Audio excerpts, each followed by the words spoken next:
Great. Well, hello and welcome everyone to the Alaska panel hosted by SIX.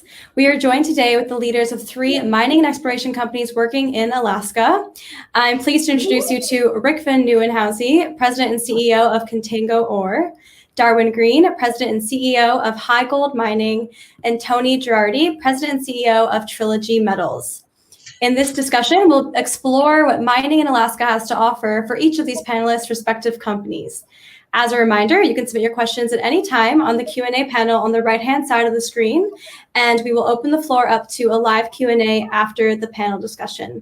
And as always, the summit is being recorded and will be available to watch afterwards on six.com. So welcome, everyone. To kick things off, if we can just introduce yourself and your company briefly, starting with you, Rick. Sure, Dasha, thanks, and thanks for SIX for hosting this panel on Alaska. My name is Rick Van Nieuwenhuyse, President of Contango Ore. We're developing a 1 million ounce gold deposit in partnership with Kinross, Alaska, and the Tetlin tribe. Our project has a good portion of being right off the Alaska Highway, and our plan with Kinross is to utilize their mill at Fort Knox to process our ore from Contango. So it's a pretty nice setup, obviously reducing capital and reducing risk, execution risk to get this thing into production. So happy to talk about that more later as we go through here. Great, thank you. And Darwin. Yeah, hi, I'm Darwin Green. I'm President and CEO of HighGold. Our flagship asset is the Johnson Tract project. It's located in south central Alaska off of Cook Inlet. It's very near Tidewater, and we've defined just under 900,000 ounces gold equivalent. It's a very, very high grade deposit. It's polymetallic, about 50% of the value in the gold, and the remainder split between copper, zinc, lead, and silver, so sort of a naturally hedged deposit. And our focus is on growing and expanding the deposit right now with the drill bit and establishing scale. Great, thank you. Welcome. And Tony. Tony Girardi, I'm a President and CEO of Trilogy Metals. And similar to Rick and Darwin, our project is in the development stage. We have actually a district that we're working on in partnership with South 32. And similar to Rick, we have a native partner being Northwest Arctic Bureau through the NANA Corporation. And we're obviously working very closely with the state of Alaska and ADA in terms of infrastructure into the district. And I'll speak a little bit more about the exploration upside in the district. I look forward to the discussion. Thank you for having us. Great, thank you. Yeah, I look forward to taking a deeper dive into each of your respective companies. But just to kick off the discussion, how easy or hard is it to work in Alaska from a business and permitting standpoint? If we can just start with you, Rick.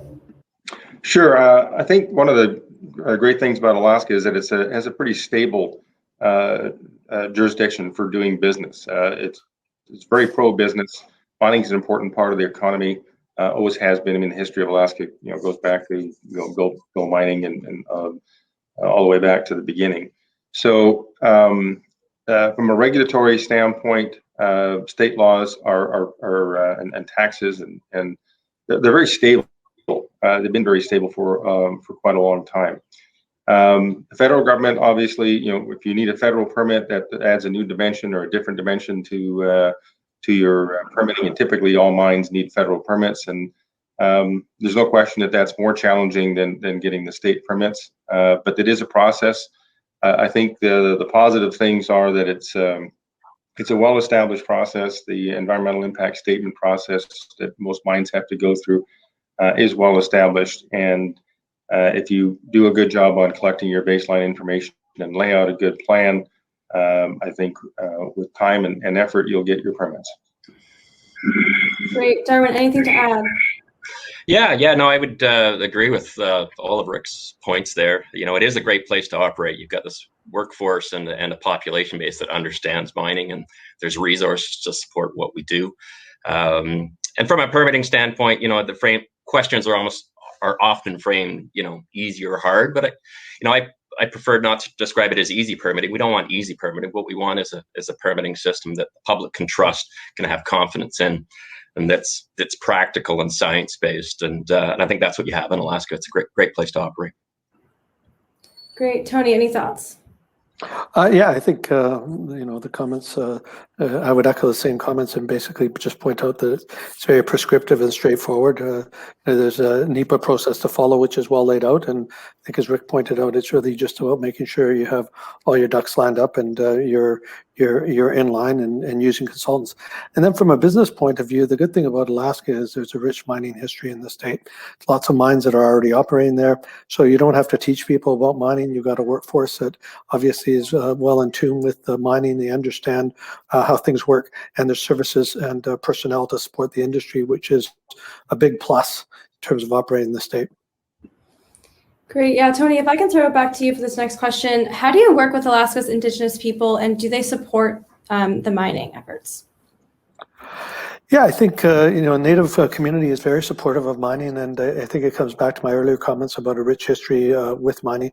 In our area where we're located, we're in the northwest part of the state, and NANA and Northwest Arctic Bureau is a big player in the state. The largest zinc mine in the world is located there, Red Dog Mine. It actually sits on NANA land, and Teck is the operator, but NANA has a net profit interest now of 35%. And the community understands mining. They're very keen on seeing they're keen on seeing the investment. They're keen on seeing jobs being created, procurement opportunities. At the same time, it's their land. We have to be very respectful of that. And the big considerations in the communities that where we operate are about subsistence hunting and fishing, which are very important to the Native communities. And I can't stress how we need to make sure we're in sync with those communities in terms of as we look on bringing new mines on stream. But I would say very positive in terms of the relationship with the Native communities. Great. Yeah, Darwin, how has your experience been? Oh, it's been fantastic. I mean, our flagship project, the Johnson Tract, is actually similar to Tony's project. It's on Native Corporation land. For us, it's CIRI, which stands for Cook Inlet Region Inc. They're one of 12 land-based regional Native corporations. And just to provide your audience a little history here, in my view, Alaska really is a leader in terms of, or a model system in terms of Indigenous rights and land claim settlements. A lot of it was settled in the 70s when it was precipitated by the oil pipeline being pushed down from north to south. And they created these 12 separate corporate entities. They're for-profit corporate entities, with the shareholders being the Indigenous people that lived in the surrounding region. There's a lot to like about that. And they were able to select lands for their natural resource potential to generate revenue from that. And so they're fantastic partners. And in our situation, they approached us to explore and develop the assets on their land. So I don't think you can ask for a much better sort of endorsement in terms of Indigenous issues and concerns than them controlling land and coming to you. Right, absolutely. And Rick, how about for you? Yeah, I think Alaska is a great model for Indigenous rights and how the corporations were set up. In addition, you have tribal entities that are a local governance entity. And they also, they're separate from the corporations. In our case, at Contango, we're actually partnered with the tribe. So it's a little different than what Tony and Darwin are dealing with. But in the same sense, the tribe owns the land. They have the rights to the entire area that we're working. It's a piece of real estate that's about the size of Rhode Island. So it's not a small land package. You see the benefits of business interests that go to the tribe, training and jobs and opportunity for advancement are all there at the local level. And I think that's one of the great things about mining and how it works well with Indigenous communities, is that it is in the rural areas. It's not in the cities, it's out in the country. And so you see those job benefits and the wealth creation at mine site that gets distributed locally. And I think those are very positive attributes of how mining can work with Indigenous communities. Great, thank you. I just want to talk more about Alaska and how important mining is to the Alaskan economy. If we can just go back to you, Rick. Sure. I think, as Tony mentioned, it's a significant part of the Alaska state economy. I think it kind of vies for second position usually with fishing, and it kind of depends on what metrics you really measure, is whether it's second or third. But certainly in terms of GDP, it's probably second or third, right up there with fishing. And fishing probably employs more people, but they tend to be temporary seasonal jobs, whereas mining is year round. Mining does pay, I think, like the second, I think they're the highest wage area of the Alaska economy on a per person basis. It's well over $100,000 a year for the average mining job. So again, it's very significant at that local level because, you know, as you can appreciate, in most rural communities in Alaska, there's not a lot of jobs. So having a mine at the local level, you can see and Tony can speak to this more, but the differences in the Northwest Arctic Borough region before Red Dog and after Red Dog is absolutely remarkable. That's great. Darwin, anything to add? Yeah, I just echo. I mean, Rick's statements there, but I mean, you can run through some numbers here. You know, 4,700 direct mining jobs in the state. I think from exports, it was 1.9 billion in exports last year or the year before. So it is very significant. And the significance of that to us as operators is the state gets it, the population base gets it, that we're an important part of the fabric in the state. I mean, tourism is important, fisheries are important, oil and gas is important, and mining are important, and all can coexist.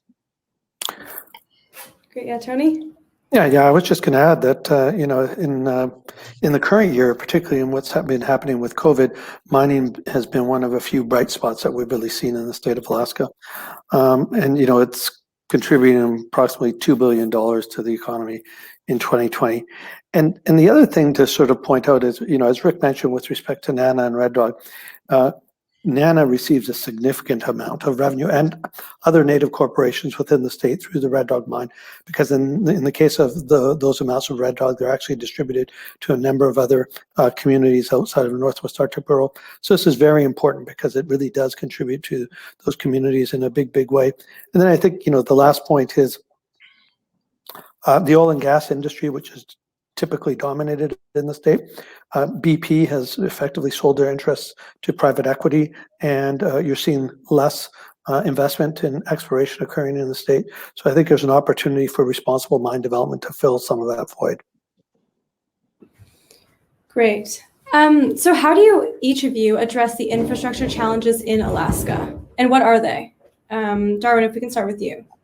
Yeah, I mean, Alaska is a tremendously large state. I think a lot of people don't realize just how big it is. It's just a hair smaller than Mexico in terms of actual square kilometers or square miles. And it's incredibly endowed with minerals, but infrastructure is a challenge when you have a state that large. And there's different, you know, you can focus on projects like Rick's that's very near a highway, or mine that's right next to Tidewater, so you only have a short amount of, say, road to build. But I think the state gets it, and they get it. They developed this agency called ADA that I'm sure Tony will talk to more here, in that they understand that is the state's weakness. And so they set up a body that can fund the building of infrastructure to support projects. The Red Dog mine, we come back to that, but it was a good example. They built the haul road and loadout facility that helped create, you know, a real success story for Alaska. And it's and they've got the mentality that it's a bit of a build it and they will come. You know, the threshold of a deposit to make, you know, an economic go, no go decision really drops if you've got that infrastructure in place. So you've got projects like the Arctic Ambler project that, you know, that'll be the one that pushes it in. Once it gets in there, I'm sure there'll be many more deposits found. Great. Nick or Tony, do you have anything to add on that? Sure, I'll jump. Oh, thanks, Rick. I'll jump in. You know, I think in some respects, the state's actually quite blessed with really good infrastructure already. You've got the Dalton Highway, which was built for oil and gas purposes, which already runs through the state. And in the case of our project, the missing link is, as Darwin said, the road connecting the Ambler Mining District to that highway. But once you get to the highway, then that highway leads into Fairbanks. There's a railhead from Fairbanks all the way down to Anchorage, where there's a deep sea port that's already built. So there's tremendous infrastructure already in existence in the state. And I think the key is that, as Darwin said, it's about creating that missing link of infrastructure. And Red Dog's a perfect example where the Red Dog Road was built for a 50-year time period, even though at the time that Red Dog was constructed, it didn't have a 50-year mine life. But what's happened is it looks like it's going to operate for at least 50 years. So Ada and the state have effectively done well through the investment that they made, and I really look at it as an investment in seeing that Red Dog mine built, the jobs that have been created, the revenue that's come into the state, the impact that it's had on the Native corporations and the community. So that's how I see it working out, and I think the infrastructure challenges can certainly be met. Great, Rick. Yeah, I just would add that most of the roads that do exist in Alaska exist either because of oil and gas development or mineral development, and I see that trend continuing, particularly with the move towards a non-carbon green energy transportation and energy future.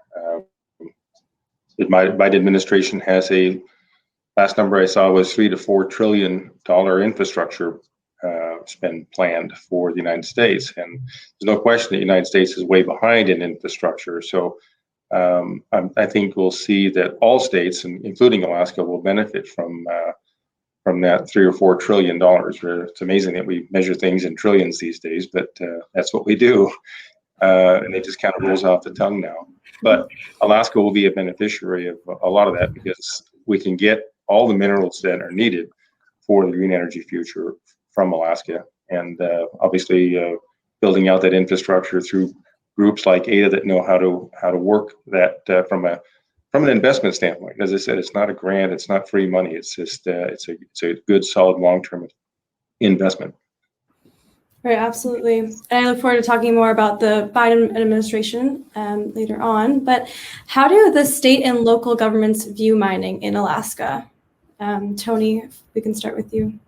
Sure. I would say the state and local governments are very supportive for all the reasons that we've already talked about. I think there's definitely some challenges in the state right now in terms of revenue shortfalls. And I think looking at the mining industries, there's clearly opportunities to see more development that could come in. Someone that I used to work for had this phrase of saying that money's a coward and it sort of runs away from risk. And I think that's one of the balancing acts that you're going to need to think about as you look at how not so much regulatory, but how taxes and other things are going to be structured in the state, because there is a balancing act. You want to encourage investment. You want to see these projects built. There's significant capital investments. My sense is the state gets it. The state wants to see this development. They're supportive. They've got Ada there to help fund infrastructure. And then for all of the reasons that we talked about before we even get into the geology, about the people that work there and the understanding of the industry and the infrastructure that already exists, my sense it's very positive. And as Rick said, it's a very supportive, pro-business, get things done type of environment. So I think it works well for the mining industry. Great, thank you. Darwin, what are your thoughts? Yeah, I share Tony's thoughts. I mean, I can't really speak for the state or local governments, but I can observe their actions and policies, and the policies are supportive. And the governor before COVID kicked in, he was down here in Vancouver at a big mining conference. He's going out to promote and seek investment in the state. So I think that's a pretty good sign that they're supportive. Yeah, absolutely. Rick, anything to add? Yeah, I just add, and I'll kind of speak to our project specifically. Again, we're on tribal lands. The Tetlin Village is nearby. It's like 20 miles from our project, but there are 3 or 4 other communities around us: Tok, Tanacross, Northway, and all of those they're on the road system, so they can easily people can live in Tanacross and Tok and easily work on the project, and those local communities understand that and they get that. And again, they're high-paying jobs. Average jobs is over $100,000 a year. That's a salary that you can actually raise a family on.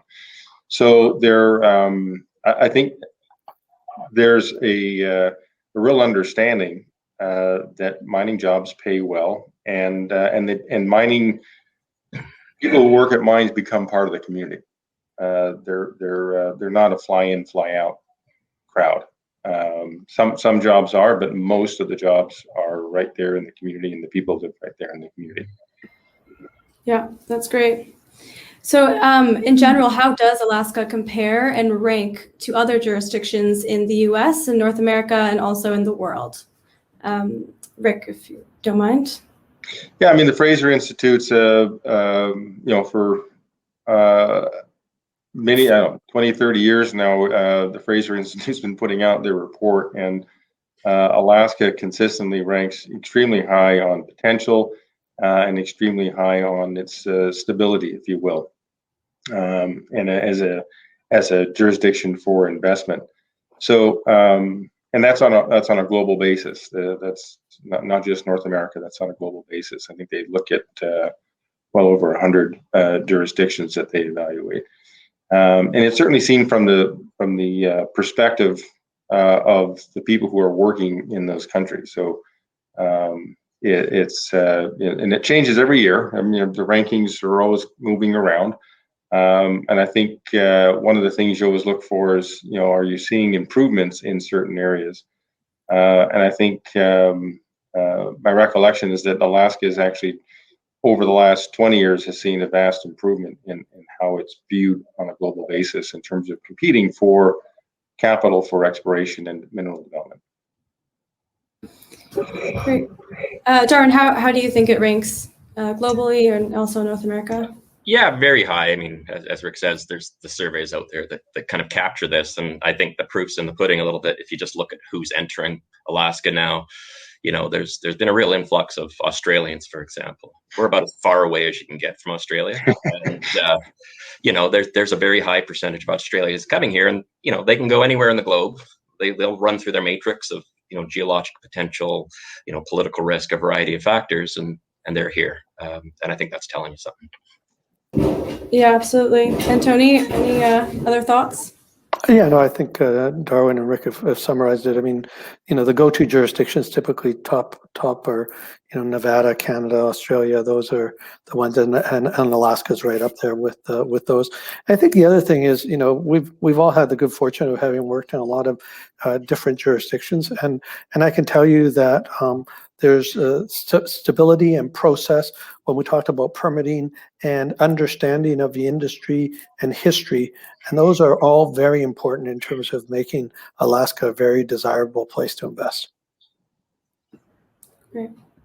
So in terms of the people living in Alaska, how do they view mining, and what are each of you doing to educate them on why mining is so important in Alaska? Darwin, I might start with you. Yeah, sure. Well, I always try to avoid saying, educating people, because it almost assumes they're uneducated. But I think what we can do is provide a greater awareness to what we do and how we do it.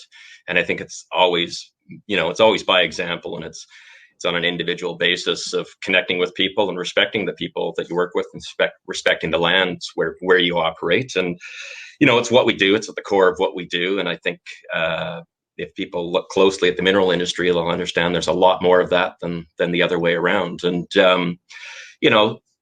added to that, I think globally, the industry as a whole could do a better job of just better awareness, because, we are leaders really in a lot of sort of, profit sharing with Indigenous, participation in mineral projects in terms of community engagement and community development projects and environmental stewardship. But I think the industry has a tremendous good record that doesn't get showcased very well. We could do a better job of that. Great. Rick, what do you think? I think I think there is an element of educating people where things come from that the mining industry probably hasn't done a great job of. So I think, starting with our kids, one of the things that I do is volunteer and just go to classes, and we do it online now. It actually is amazingly more efficient to do it online than it is to actually physically go there. And Alaska has the Alaska Resource Education Fund that is dedicated specifically to educating kids, literally from first grade all the way up through high school. And it's a great program. And that's where it has. I think it does have to start there. People have to recognize that your cell phone doesn't work unless you've got all these different minerals in it, and just understanding that and getting in a little bit of an education about it, which I think is sorely lacking in our general education system. So we have to, as an industry, sort of help that along and work with the teachers. We find as the teachers are like, geez, I didn't know that. That's great. I think there is a more of an effort that the industry probably has to put forward in showing what they do and why we do why the mining industry is important. Right. Surely doesn't show up on the GDP. I mean, we're the people that produce all the agriculture, that produce all the utilities, or generate all the energy, and produce all the minerals, are the bottom three of the GDP. If you look at big groups, so I think there is an education process that needs to happen here. Right. Yeah, it's so important. Tony, any comments on this topic? Well, I think, I defer to Rick on this one. It's hard for me to speak for Alaskans. I would say, we do participate in Alaska Mining Association. So some of the feedback that we get from the association certainly gives us insight into the views that Alaskans hold on mining. And I would say it's all of the points that have been mentioned. A big part of it is really going to be the fiscal situation in the state of Alaska is going to be very important. And, as I mentioned earlier, mining's been one of a few bright spots in the state, certainly in 2020. And I think that's an important consideration. Couple that with social environmental considerations, which are always going to be at the forefront of any discussion in the state of Alaska, and the push and pull that you're going to have with regards to environmental concerns and issues around any resource industry is going to be a key. And then I think the other pressure, not just from Alaskans, but outside of Alaska, is the ESG considerations that are now a bigger consideration for all of us that we all have to be mindful of. So I think those are the factors. I don't think they're any different, in my view, from what I've heard in Alaska as they are in other jurisdictions where I've operated in the past. Yeah, the one difference might be here, Tony, is I think in Alaska, with so much placer mining and everything else, that Alaskans are a little bit closer to mining, and as they say, the placer mine is the family farm of the north, right? Yeah. Great. Well, Rick, you mentioned the Biden administration. Where does Alaska fit in with the Biden administration's plans for a zero carbon emissions future? Yeah, I mean, that's an interesting question, because it'll be a plus and a minus. I mean, obviously the oil industry is being targeted, and Alaska is very much an oil producing state. On the flip side, to achieve the objectives of the green new energy and transportation future requires a stupendous amount of minerals, and Alaska is a warehouse of minerals. We've talked about it. That's the largest zinc mine in the world, one of the largest silver mines, and lots and lots of copper in the state of Alaska. The Kennecott mine was once upon a time the highest grade copper mine in the world. So high grade they built a railroad to it. So the state has the ingredients to be a good fit for the Biden administration agenda of a green energy future. Oil and gas are going to be part of that future. May not be as big a part as they are now. So there's definitely a transition ahead for the state of Alaska over the next 10, 20 years. And I think the state's aware of that, and I think just plan accordingly. I think we're waiting to see where the administration, when the wheels hit the ground in Alaska from the Biden administration in terms of mineral development. I think we've got some discussions to have with the Biden administration. I'm sure as a mining industry in general for the whole country, but obviously specifically for Alaska. Right, absolutely. Darwin, anything to add on that? Yeah, well, I think coupled with that is there's certainly been a move or narrative more to self-sufficiency for the United States, and a bit of an America first, and to ensure self-sufficiency for critical minerals. And that pairs nicely with the move to a greener greener future, you know, if you're going to find it, Alaska's the place to find it. I mean, there's no bigger endowment in the country than Alaska. It's a place to be. Right. Tony, anything to add? Yeah, you know, I think it's early days, and we'll just have to wait and see how things unfold. Administration really hasn't said much in terms of what its specific plans are, but they have, you know, obviously talked about infrastructure, electrification of a grid, EV vehicles. Those all tie to, you know, to minerals that are found in abundance in the state of Alaska. And what was interesting in January when Senator Murkowski was the chair of the Energy and Natural Resources Committee, the committee really focused on solar, wind, hydro, and geothermal research. Now, solar might not be necessarily applicable to Alaska, but some of those other sources of power generation would be. And I think there's going to be a lot of focus in those areas, I would expect, going forward. But, you know, I think I think the industry is looking forward to working with the Biden administration in terms of advancing the plans for infrastructure, electrification of a grid, EV vehicles, et cetera, which are very positive for the industry as a whole. Right, absolutely. And in your opinion, what else should the mining industry be doing to promote their role in a green energy and transportation future? Wow. Yeah, I think a big part of that is what Rick was talking about in terms of just education in the state of Alaska and where it begins. And I think, you know, the realization that we're talking about, you know, a significant amount of investment that's going to be needed in base metals and gold over the next 5 years to meet this energy transition.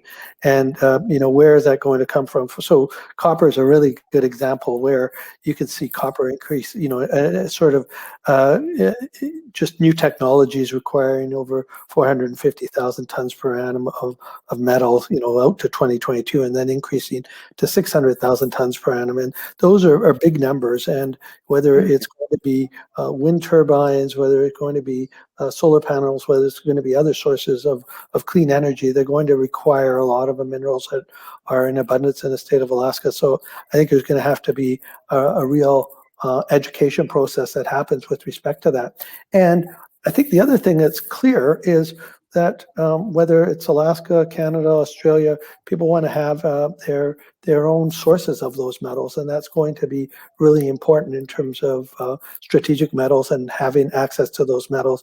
And that's going to necessitate a significant amount of new exploration to occur in the U.S. And I think that's an important consideration. And by the way, these mines take a long time to bring into production. It's not like you can just flip a switch and they come on side. So there is that other consideration that, you know, it's going to be a long process, and it's going to take time to not just discover new deposits, but bring them into production. So I think those are going to be some of the real big keys as we go forward. Great. Yeah, Darwin, what are your thoughts? I don't think I have much more to add for these guys. It's we've covered it pretty fully. Great. Yeah. All right, Rick, do you have anything to add?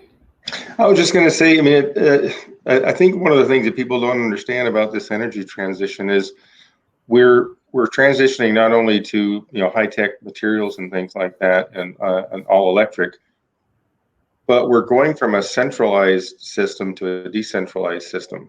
Where we're generating, you know, wind over here and solar over there, and hydro, and maybe nuclear here and there, but it all has to be connected, and that's the part, because they don't work all at the same time. And as Texas found out, you can't just create a bunch of new wind generation. You've got to store it, and you've got to be able to transfer it around. And when you don't have enough power yourself, you've got to be able to borrow it from the state next door. You know, you can't just blame the solar, or you can't just blame the new wind turbines for the issues that Texas had. But what you can look at and say they weren't prepared for, you know, low temperatures from their gas generation to their wind, and it's because they didn't have all these connections in place. And, you know, battery storage is obviously going to be a huge part of making all of that happen. And so again, just the amount of minerals that are needed to achieve this is I don't think anybody really appreciates exactly how much we need to do here in the next 20, whatever it is, 20, 30 years. Absolutely. All right. Well, I wanted to take the time now to dive in deeper to each of your respective projects and what you believe sets your projects apart from other junior explorations as an investment opportunity. Starting with you, Tony, and Trilogy Metals. I almost want Rick to answer this question because he knows it all so well, but I'm going to do it. I think, the key is, and the reason I make that comment, for those of you that don't know, Rick was a former CEO of Trilogy, and he's really the person that's responsible for where we're at today in terms of being in the enviable position that we're in. And I would say the first thing is just the quality of the deposits.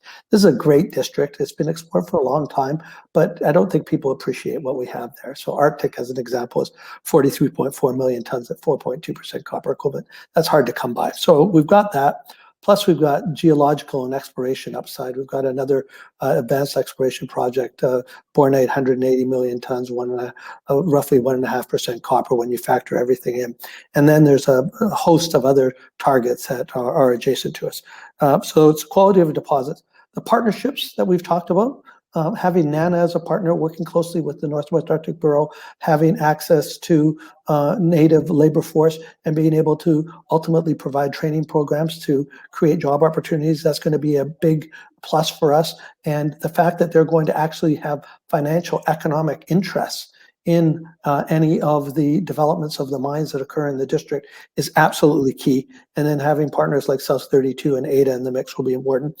I think we've got a feasibility study, which is good because we've put something out that demonstrates the economic viability of where we're at. And then I would lastly point out to the metals that we're producing.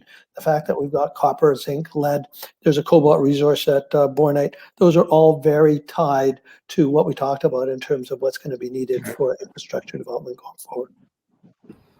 Great. Thank you so much. And Darren, what about for HighGold? Yeah, well, what we have, it's very early days for us. We've been around for about 18 months, and what we've got is a very high grade deposit, but it's really just a starting point for us. It's probably up there in the top 10% of undeveloped gold assets in North America, but it's not the grade so much that sets it apart. It's a combination of that grade with exceptional width of the mineralization that's been identified to date. And what that would lend itself to is much lower cost mining. And it doesn't matter if you're selling granola or gold, it's all about margins. So if you've got high value rock and low cost mining, that all equals margins. And it's in a very sort of accessible spot. And like the Trilogy story, we do have CIRI Native Corp interest, and there's a lot to like about that. So we're squarely focused. We think we provide investors exposure to one of the more exciting drill bit stories in Alaska right now, just in terms of the types of like we've generated, several intersections that are north of 100 meters of better than 10 grams per ton gold with, significant zinc and copper and lead and silver. So there's a lot to like there. More recently, what's been emerging is that it appears this deposit sits within sort of a small district or potentially a large district. There's several regional prospects that we're seeing that have seen almost no work since the early 80s when they were first past reconnaissance work that we're very excited about as well. So yeah, it should be a fun couple of years ahead for us here. Absolutely. All right, and Rick for Contango Ore. Yeah, I think somewhat similar to Darwin's story and the HighGold story is we're about grade. We have a 4-gram open pit gold deposit, which there aren't a lot of those around the world, and it's on private land owned by the Tetlin tribe. Our recent partnership late September with Kinross really brought a whole new dimension to the story in that. And the reason we did the deal with Kinross is that they have a mill at Fort Knox that's underutilized. I think it's 18 million ton a year mill, and there's about 10 million tons on average going through that mill every year from Fort Knox. So there's 8 million tons of capacity there. We can truck 1 million tons a year up to the Fort Knox mill, and these are rough numbers, but they're in the ballpark of the guidance that Kinross has put out. Of 4-gram material, actually probably be closer to 6-gram material initially, and you're producing 220,000 ounces of gold on a 100% basis. And you don't have to build a mill, and you don't have to build a tailings facility at our deposit on Tetlin land. That lowers capital by about a third, and lowers the execution risk from permitting through construction all the way through to mining. So basically you're permitting a quarry, you're upgrading the road that connects you to the Alaska Highway, connects the deposit to the Alaska Highway. That's about a 10-12 mile road. So again, pretty simple execution plan and low capital. So we're hopeful that within 3 years we can go through the permitting process, complete a feasibility study, and start construction. So that's probably the unique part of our story is that we're not building a mill and a tailings facility. Great, thank you. Well, so I want to close out the panel with a few more questions about Alaska, and then we'll open the floor to the live Q&A. So if you haven't submitted a question, now's your time to submit any questions that you have, and we'll get to them afterwards. But Alaska hosts multiple world-class deposits. Red Dog is the largest zinc producer in the U.S., Green Creek is the largest silver producer in the U.S., and the Arctic deposit is one of the richest copper deposits globally. And there's so many multiple large and rich gold deposits in the state. What is it about Alaska that produces such large, diverse, and high-grade deposits? I'll open the floor to any of you. All right, I'll jump in. For it. It's all about the geology. It's big, it's really, really big, and it's got really good geology, and it's got a real diversity of geological terrains. And what that means is you're going to get a big diversity of deposit types. In Southeast Alaska, you have what are called VMS. There's a bunch of those, and there's good gold history there. Sort of in Central Alaska, you got the Tintina Gold Belt. What you see in Yukon travels right across, and vice versa. You've got SEDEX type deposits at Red Dog, and so you've just got this perfect combination of a great diversity of fundamental geology, and then add to that, you can see a lot of it. It's a lot of it's mountainous, and that exposes the minerals and the rocks to see. I mean, the big question is what are you going to find under the covered areas? And right now, I mean, Alaska is just grossly underexplored. The maturation in terms of the exploration compared to other major mining jurisdictions is so early. I mean, there's going to be multiple additional discoveries found over the next several decades, in my opinion. Yeah, I'll just jump in and give Tony the last word here. But I always like to describe Alaska as stuck between trying to figure out whether it's part of North America or trying to figure out if it's part of Asia, and that's been going on for literally 1 billion years. And it's crashed and banged into that and Northern Europe, in fact.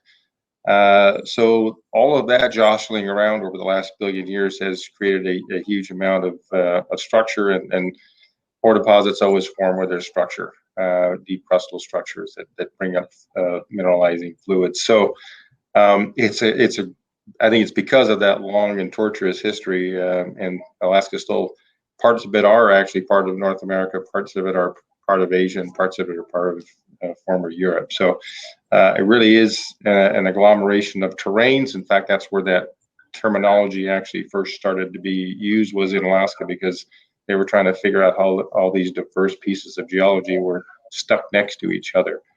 So yeah, it's as Darwin mentioned, it's we've got just a tremendous from gold to copper to zinc, silver. We as we talked about, we have all the metals that the green new energy future needs. Great, Tony, final word. Yeah, I was just going to say, the underexplored factor is a big consideration. And as Darwin said, yes, mountains are there, but there's lots of snow and ice too. So you've got a short drill season and a short exploration season as well. And so that, creates its own complexities, which I think has just limited the amount of exploration that's happened in the state over the years. But I think as people are discovering how good Alaska is, you're starting to see a lot more money coming into the state from an exploration perspective. And all of those other factors that we talked about in terms of some of the changes happening in terms of oil and gas exploration are certainly making Alaska that much more attractive for companies to come in, even Australians. Great. Well, thank you so much. I think I'm conscious of time, and I think we're going to jump into the live Q&A now. There's lots of questions here, but let me just start with so Terrence is asking, are there still prospective land opportunities available or old workings to explore for agreements with partners? Who wants to go first? The floor is yours. Absolutely. I'm not going to tell you where they are, though. Yeah, no, I mean, there's actually, I've always been shocked, to be honest. Like, Alaska there's one of the biggest contrasts, I think, is you can go look at the Golden Triangle in northern BC, and it's chock-a-block with different operators. You can't move there. It's completely staked, north to south. You just go across into Alaska, and you're next to, the biggest silver producer in the country in Greens Creek. And where's the competition? There's all kinds of prospects in Alaska that are open and are underexplored. And, our project is a case in point. It's, it's a project that's generated 75 to 100 meters plus of 10 to 20 grams per ton gold with 5 to 10% zinc. And it's sat there for 25 years. I hadn't even heard about it, to be honest. It's a little embarrassing. I've worked in Alaska for about 20 years, but it sat there long enough without anything done on it, and before it was brought to us. So there's absolutely great opportunities around. And, you can talk to, the Alaska Miners Association. It's a great resource to kind of point you in the right direction, and other folks if you want to get connected. Great, thank you. Unless anyone has anything to add. So Jan's question is saying that there has been a lot of delays at the SA Labs in processing drilling results at the moment. Is there anything that can be done to speed this up? Yeah, I'll just jump in here quick. I think last year was certainly just disruptive period. Some projects didn't have programs, but certainly the assay labs were really stretched thin. And I think they've had a year to sort of, relook at and reassess how they're going to act in this continued COVID environment. And I think most of us are resolved that we're going to be under the same restrictive rules for most of this year, if not all of this year. So I think the labs have relooked at how they're operating, and jury's still out because the main push in field season hasn't started yet, but soon, we'll hear in another month or so. So I think we're hopeful that will be an improvement over last year, which was certainly not a good turnaround.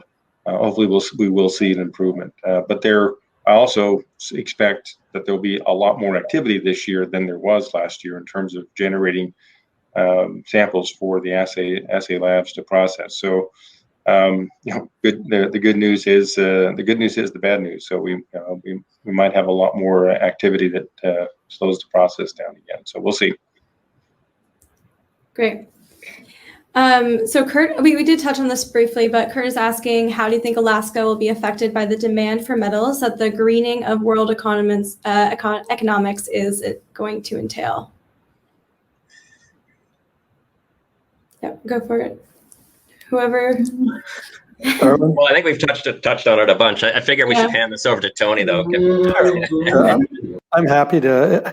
I think it's about. I think there's lots of opportunities, and but at the same time, it's my comment earlier about how long it takes for mines to be developed is a big consideration, and for Arctic to get where it is, it's really taken a lot of legwork over the last 10 years, and it's taken a lot of work in terms of getting this road to a permitting stage, and that takes a long time, and we still have a long ways to go in terms of making an investment decision and so forth. So, I think the important considerations are going to be working very closely with the native communities, in our case, NANA, Northwest Arctic Borough, being very sensitive to their considerations and concerns, and working closely with other stakeholders, including ADA and the state, so that people are thinking about the long-term view of investment in the state and how it ultimately leads to these mines being developed. And hopefully not just a single mine, but additional mines in the Ambler Mining District, but in other parts of the state that can benefit from infrastructure that's developed. I think those are going to be the really important considerations. The resources are there. There's a willingness for exploration dollars to come into the state. We've got a supportive state government, and it's working with all of the stakeholders to advance the projects. I think that's going to be the key. I think there's a singular opportunity here too that's emerging where, broader society just doesn't appreciate what holds the walls up in their TVs and everything else, the critical role that metals play in our society. And I think this greening is an opportunity to really establish and remind folks about metals and mining being such an important part of society, not just, the green economy going forwards, but everything. But we can use this as a bit of a wind in our sails to promote it a bit more, because it needs to be done. Great, yeah, absolutely. Chelsea is saying there's been some pressure placed on the government officials to resist cutbacks. How likely is it that the state might impose an additional tax on the mining industry to offset the revenue shortfall? Yeah, maybe I'll just comment here. I mean, obviously, when governments, the shortfall in Alaska is really resulting from the low oil prices. I'd say we're seeing the oil prices come back now. We're over $60 a barrel now on West Texas. So it's always a risk that when they're searching for money that if your industry is doing well, you're going to get tagged. I think the state government understands mining, and we've had this discussion several times before. Mining does pay its way as an industry in the state of Alaska, and they're kind of in the sweet spot of the amount of taxes that mining pays. And I think the legislature in particular has been through this discussion multiple times. So I think there's good history here that the amount of taxation that the state of Alaska receives from mining is kind of in that sweet spot, and don't kill the goose that lays the golden egg sort of thing. All right, thank you. Kurt has an interesting question. He's saying, given Alaska's relatively unexplored nature, do you see applications for utilizing artificial intelligence applications for Alaskan exploration projects and mines? I would say absolutely. I think there's great databases of geophysical surveys and geochemical surveys that are available through the state surveys and the USGS that gives you the materials which you can start applying that. And there's obviously some good deposits that you can fingerprint and say, hey, what can we find this elsewhere in the state? So absolutely. But I would counter that with, it's also a great state where the old school boots on the ground works really well still too, because there's a lot. I mean, we're finding that on our property. We're found great big gold and soil anomalies and new veins sticking out of the ground. It's we don't necessarily need those tools, but they would be a good add. Yeah, I certainly echo that. I think applying new technology is always just it's a fun part of the business. But as Darwin points out, I mean, and I think Tony's mentioned the same thing, that there's just a large part of the state that just really has not had a high level of exploration, certainly not to the level that you see in places like Ontario or Nevada or Arizona, where there's just been a tremendous amount of high intensity exploration, and you're finding deposits that are well over a kilometer deep. We don't even barely drill holes a kilometer long in length in Alaska for minerals. Yeah, and I think that what I would add is that it's expensive to conduct exploration in Alaska. And so I think that any tools that can help to better define, identify targets will be used.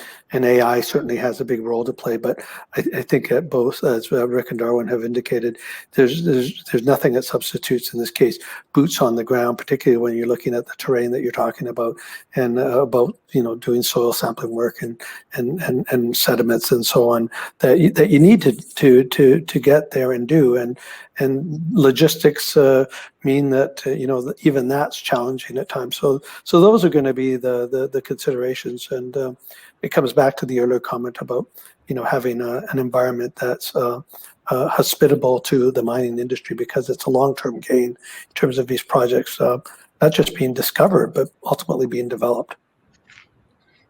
Great, thank you. There's a few questions here about what each of your timeline for mining is based for each of your companies, and so maybe we can just go around the room and just talk about what you see for 2021, what's upcoming, and what your plans are for each of your mines. Starting with you, Rick, if that's okay. Sure. Well, as I mentioned, we have the good fortune of not having to build a mill and a tailings facility and not have to permit those things. And with Kinross as our partner, and they are the manager of the project, they've outlined a 3-year plan to construction. So we're in year 1 here. So we've got an $18 million budget right now that is basically directed at gathering all the information to start permitting, which we expect to do in the second half of this year. And then complete a feasibility study next year with construction in 2023. So that's a relatively short timeline for a mine that's going to produce over 200,000 ounces of gold a year. But we can do that because we don't have to build and permit a mill and a tailings facility. So I think that's call it 3 years, and we'll hopefully be able to stick to that. And in our case, we have the capital to contribute to the point where we can make a construction decision. So shareholders don't have to worry about a bunch of dilution to take place, to their shareholding. We have the capital now. We're about $30 million in the bank, and it's going to cost us, in rough numbers, about $20 million to get to a construction decision. So I think we're actually in really good shape as a company goes. Great, thank you so much. Darwin, what about for you and HighGold? Yeah, we're kind of the furthest away from making a mine decision out of the 3 of us here. We've been able to establish a significant deposit, but there's such obvious and clear opportunity to expand and grow the resource that it doesn't make much sense to kind of frame economics on it now, because it'll become stale dated the minute we drill our next drill hole. So our mandate really is over the next year or 2 is to see what this thing's made of, both grow the deposit that we have, and with a little luck maybe make another discovery or 2 elsewhere on the property. And then once we have a better feel for the property as a whole, we would launch the economic studies and the permitting. The one thing the property, when we reach that point though, the one thing that is kind of unique about this property is its proximity to tidewater. And in fact, when it was last looked at, it was a mid-tier gold producer was actually going to direct ship the ore. They were just going to mine it and send it to another mine about 900 miles away by barge to get processed there. Not dissimilar from what Rick was just describing, but you're doing it by water, because marine transport, once you get it on a barge, is extremely economical. And so the project does offer some optionality that way. That said, even if we don't go that way and you build a mine on site, because it's a high grade, small footprint, underground type of operation, it's generally a more straightforward, less complicated project to permit. Some of these really long timeline permitting projects, because it's not so much the permits are tough, it's just that there's a lot of things to look at and a lot of studies. The more area and more footprint your project has, the more things you got to study, and they just take time to review. So the more compact, high grade deposits generally have a much faster process through that system. Yeah, so in our case, we're in a good position in the sense that Trilogy prepared a feasibility study last year. That feasibility study is being provided to joint venture Ambler Metals. Ambler Metals has $140 million in the bank, which should last us about 4 years if we sort of factor in the current year's spend of about $27 million, which we're going to spend for exploration and continued advanced project this year. And then there's additional money that's going to be spent. We should have an announcement coming out shortly what the Ambler Metals' share of the money that will be spent on detailed engineering for the road. So where that puts us is in terms of permitting, we hope to start the permitting process at some point this summer.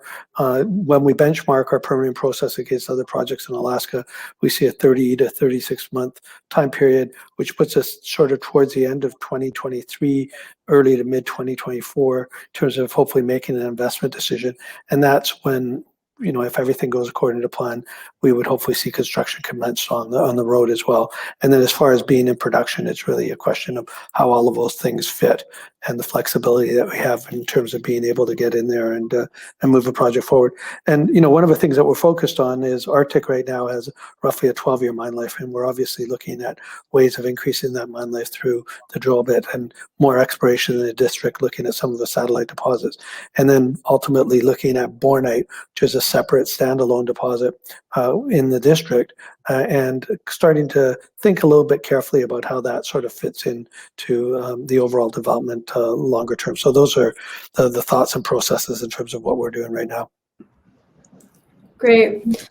Well, thank you all so much. That's all the time we have for today. And thank you for all your great discussion and insight and for taking us through the live Q&A. I also want to thank everyone who submitted questions and joined us today. If we didn't get a chance to answer your question, or if you think of one after the summit, we'll be sending out a short survey and you'll be able to leave your contact details and we can put you in touch with any of these amazing panelists here. And thank you all for joining us and have a great rest of your day.